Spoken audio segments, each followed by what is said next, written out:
let's all talk about things we're scared of. I'll go first. Spiders. They are way too fast for being way too small. They crawl everywhere. They got 8 legs. They got little fangs. But you know who does seem to like spiders? Game devs. So I have decided to put together this list of spider featuring games that have made me scream in terror on more than one occasion. Hogwarts Legacy. When I booted up Hogwarts Legacy, I thought I was safe. After all, Arachnog wasn't born until after 1940, and this game takes place 50 years before that even. So imagine my surprise when I found myself not only stumbling across thornbacks in the Forbidden Forest, but also waltzing through an entire den of them. Webs everywhere, egg sacs, baby spiders. It was rough, y'all. And as it turns out, Hogwarts Legacy has no less than 14 different types of spiders to deal with. But I made it through to the end anyway, like a big, strong, cool guy. The side quest with the absconder encounter did almost make me nope out though. Conveniently, an arachnophobia mode was added, but long after I'd stopped playing the game. Terrifying spiders, a 6 out of 10. Monster Hunter 4. If there's one thing you should know about Kino, other than my crippling fear of arachnids, it's that he gets down on some Monster Hunter. I had heard that there would be some creepy crawlies in Monster Hunter 4, but I wasn't too worried about it. This series has always had small insects like Altoroths that roam along with bigger monsters, so I thought I was prepared. My friends, I was not. Nothing could have prepared me for a Nerscylla. Chittering monstrosity, it towers over my hunter, webs me up, and eats me with its horrible mandibles. I know what you're probably gonna say, well, Kino, it's technically not a spider, it's only got 4 legs. But look at this! It shoots webs, all the other horrible things I've mentioned. This is a spider. We all know it's supposed to be a spider. My guess, they just didn't want to program 2 more legs. So, I'm still counting it. That being said, not the worst. More horrible stuff is on this list. Diablo 4. Diablo 4, spider host. Oh no. No. Honestly, they look more like ticks than spiders, but that doesn't make it better. It only makes sense for the Diablo games to have spiders in them. The series is about the force of darkness running rampant, and what could be more evil than spiders? The hundreds of hours I spent playing Diablo 3 made me feel pretty prepared going into Diablo 4. I was actually thinking I'd be okay a while. The regular spider enemies don't really make me want to shut my circuits down. I only cried for like a couple minutes before, okay? Just a couple. But then, Diablo 4 had to throw me a curveball. What is worse than a spider that I'm worried is gonna eat me? A spider that has proven that it wants to eat people. These spiders have latched onto human corpses and pilot them like fleshy fighting robots. After you beat one of these, they then explode. No, not into just little gibbly bits, but no, they release a bunch of baby spiders as well that were apparently growing inside of the host that they were. So I unlocked a new fear. Just, no, I hate it. Thanks to the spider host, that is a 10 out of 10. Donkey Kong Country 2 is classic. Just good old-fashioned platforming fun made by Rare in their prime, until they decided to add Squitter.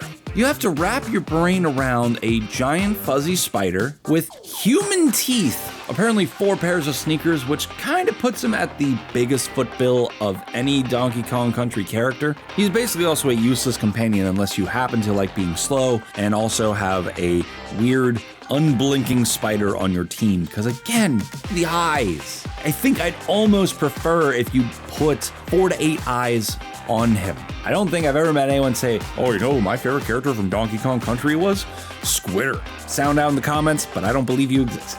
More like a 3 out of 10. Middle-earth: Shadow of War.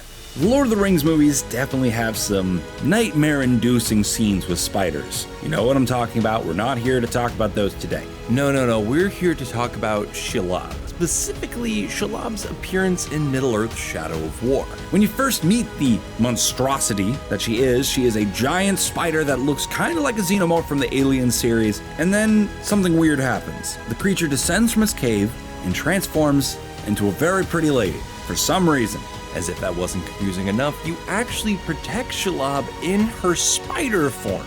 Not the side that we just saw of her that we're like, okay, yeah, I can get behind that, that's fine. But no, she has to go back to the xenomorph arachnid form. People had plenty of problems with Shadow of War when it came out, but no one mentioned a thing to me about Spider Lady and all the confusing feels that brings about, and that is way worse than the microtransactions. So I'd probably put that at like a 4 out of 10.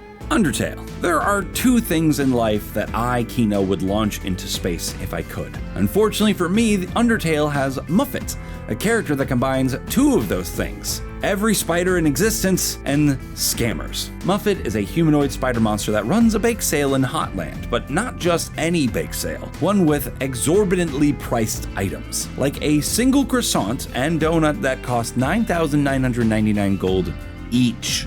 I personally once paid $5 for a donut and I am still mad about it, so you can believe that I definitely passed on these baked goods.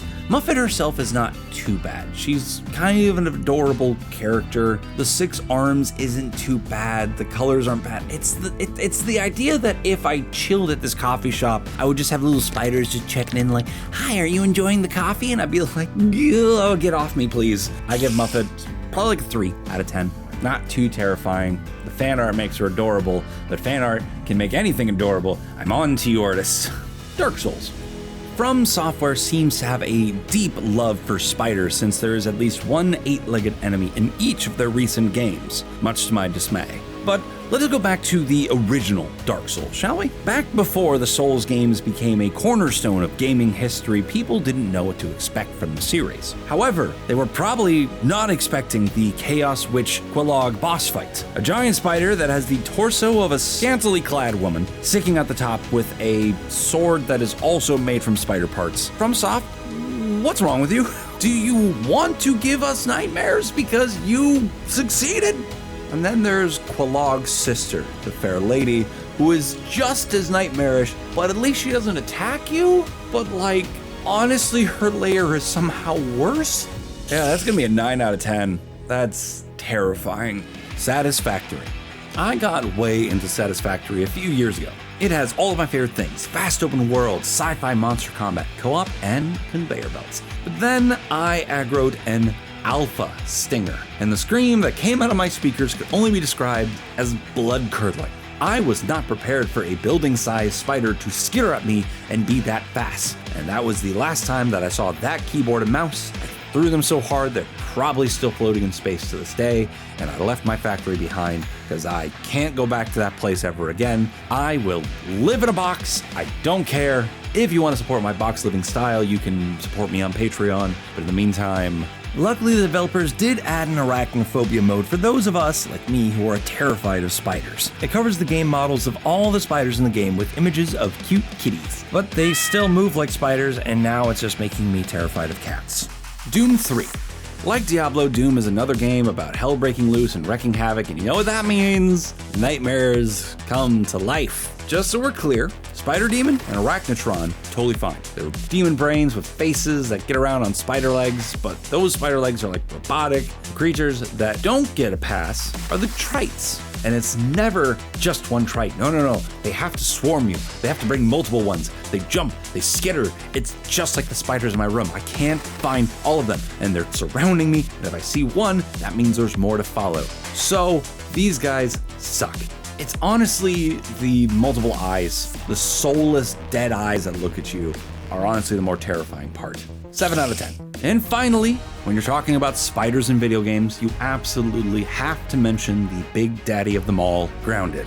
The survival exploration RPG from Obsidian Entertainment had me in a chokehold. Who doesn't want to see the real world in a new tiny perspective like Honey, I Shrunk the Kids?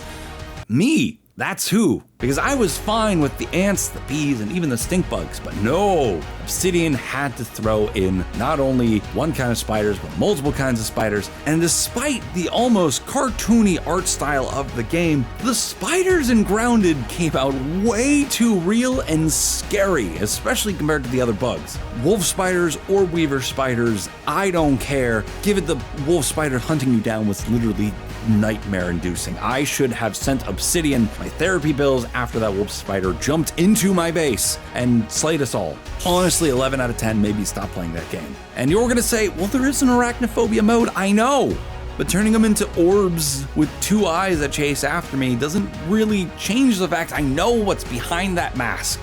I really appreciate you taking time out of your... Get out of here, Choo Choo Charles! Throwing spider legs on a train does not make you a spider. Also, thanks to our patrons. Without you guys, we wouldn't be able to keep making fun videos for you like this. If you want me to say your name here and watch my videos a day early, join our Patreon. There's a link in the description and channel profile.